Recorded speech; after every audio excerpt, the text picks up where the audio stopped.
नमस्कार, welcome to edu connect. आज के इस लेक्चर में हम मैनेजमेंट अकाउंटिंग के बारे में जानने वाले हैं। मैनेजमेंट अकाउंटिंग को मैनेजरियल अकाउंटिंग के नाम से भी जाना जाता है और इसकी डेफिनेशन ऐसी है: it is a process of providing financial information and resources to the management in decision making. मतलब हमारी कंपनी में या हमारे बिजनेस में जो ओनर्स हैं, मैनेजमेंट है, जैसे कि डायरेक्टर्स, सेक्रेटरी, कंपनी का चेयरमैन या मैनेजिंग डायरेक्टर, उनको कंपनी के बारे में कोई भी डिसीजन अगर लेना है, वो डिसीजन लेने के लिए उन्हें फाइनेंशियल इंफॉर्मेशन की ज़रूरत पड़ती है और ये फाइनेंशियल इंफॉर्मेशन हमारा मैनेजमेंट अकाउंटिंग उन्हें प्रोवाइड करता है। मैनेजमेंट अकाउंटिंग को मैनेजमेंट ओरिएंटेड अकाउंटिंग भी कहा जाता है, क्योंकि ज़्यादा से ज़्यादा मैनेजमेंट अकाउंटिंग का यूज़ जो हमारे टॉप लेवल मैनेजमेंट के ऑफिशियल्स हैं, जैसे directors, secretary, head of the department या फिर कई सारे मैनेजर्स, ये मैनेजमेंट अकाउंटिंग का यूज़ करते हैं। मैनेजमेंट का अगर अर्थ हमें जानना है तो मैनेजमेंट का मतलब है प्रोसेस ऑफ डीलिंग विथ और कंट्रोलिंग थिंग्स और पीपल। अगर हमारा बिजनेस या बिजनेस में जो काम करने वाले एम्प्लॉयज़ हैं, उन्हें कंट्रोल करना है या उनसे हमें रिलेशनशिप रखनी है, तो हमें मैनेजमेंट ये स्किल आनी चाहिए। मैनेजमेंट का काम है कि वो कंट्रोल करते हैं, डायरेक्ट करते हैं और इसी तरह से बिजनेस के बारे में बिजनेस को ग्रोथ की तरफ ले जाते हैं। मैनेजमेंट अकाउंटिंग के यूजर्स कंपनी के मैनेजर्स, मैनेजमेंट ऑफिशियल जैसे डायरेक्टर्स, टॉप लेवल मैनेजमेंट जैसे कंपनी के सीएमडी, मैनेजिंग डायरेक्टर, ये सारे अपनी कंपनी में मैनेजमेंट अकाउंटिंग का यूज़ किए करते हैं। उसके बाद हमें देखना है कि मैनेजमेंट अकाउंटिंग के फंक्शंस क्या क्या है। मैनेजमेंट अकाउंटिंग सबसे पहले हमें डेटा प्रोवाइड करता है।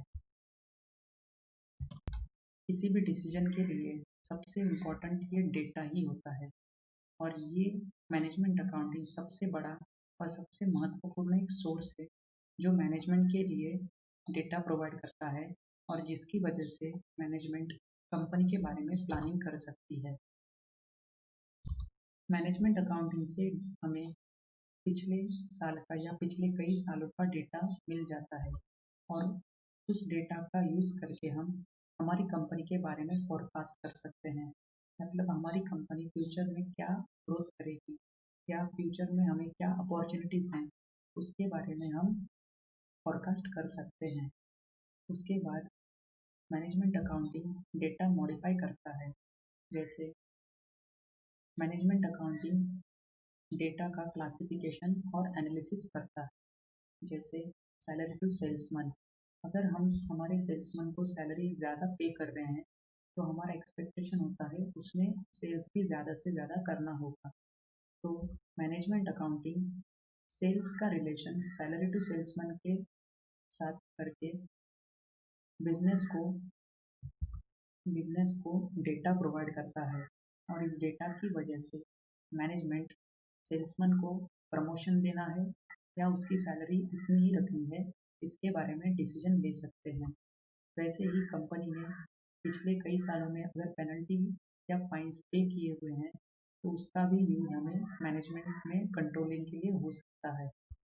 उसके बाद मैनेजमेंट अकाउंटिंग में डेटा का एनालिसिस और इंटरप्रिटेशन किया जाता है। Data is analysed meaningfully for effective planning and decision making. Future का प्लानिंग करने के लिए और कोई भी फ्यूचर में डिसीजन लेने के लिए हमें जो डेटा लगता है, वो डेटा का एनालिसिस और इंटरप्रिटेशन हमें मैनेजमेंट अकाउंटिंग प्रोवाइड करती है। इसके लिए बहुत सारे टूल्स हैं, जैसे कि ratio analysis, vertical statement, trend statement, comparative statement, common size statement etcetera. ये सारे स्टेटमेंट्स और ये टेक्निक्स हमें आगे जाके सीखने हैं। उसके बाद serves as means of communicating. Management accounting upward communication, downward communication और आउटवर्ड कम्युनिकेशन से कम्युनिकेट करता है। अपवर्ड कम्युनिकेशन मतलब नीचे लोअर लेवल का जो मैनेजमेंट है वो टॉप लेवल से कम्युनिकेट कर सकता है। वैसे ही टॉप लेवल का जो मैनेजमेंट है वो लोअर लेवल से कम्युनिकेट कर सकता है। ये अपवर्ड कम्युनिकेशन और डाउनवर्ड कम्युनिकेशन मैनेजमेंट अकाउंटिंग की वजह से सफल हो सकता है। वैसे ही आउटवर्ड कम्युनिकेशन मतलब पूरा एक बिजनेस अकाउंटिंग के मदद से आउटसाइडर से जैसे कि government, share holders, auditor, tax authorities से कम्युनिकेट कर सकता है। वैसे ही प्लानिंग और इन्फॉर्मिंग ये सारा मैनेजमेंट अकाउंटिंग की वजह से सफल हो सकता है। उसके बाद कंट्रोलिंग मैनेजमेंट अकाउंटिंग का और एक बेनिफिट है और एक फंक्शन है कि वो कंट्रोल करता है। कंट्रोल टाइम सबसे महत्वपूर्ण टाइम है। ये टाइम बचाने का काम मैनेजमेंट अकाउंटिंग करता है। वेस्टेज कम होने की वजह से मनी का भी पैसे की भी बचत होती है।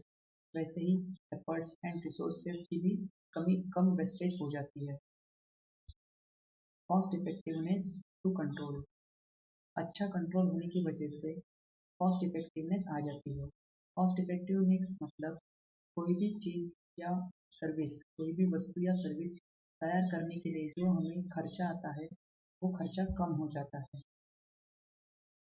और मैनेजमेंट अकाउंटिंग क्वालिटेटिव इंफॉर्मेशन का भी यूज़ करती है, जैसे इंटरप्रिटेशन ऑफ फाइनेंशियल डेटा।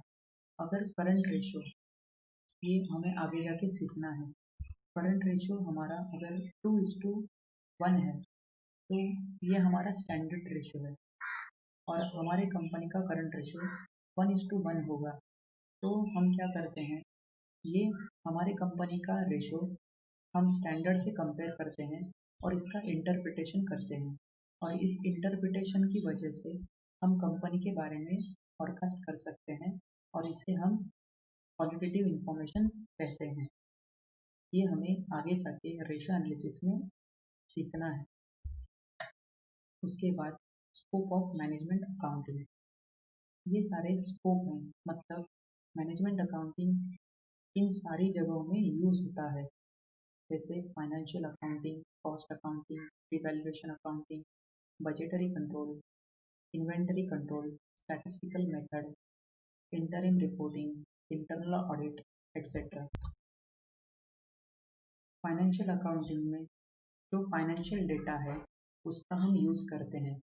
इसका यूज़ हम कंट्रोलिंग के लिए नहीं कर सकते और इसी की वजह से मैनेजमेंट अकाउंटिंग बहुत ज़्यादा महत्वपूर्ण हो जाता है।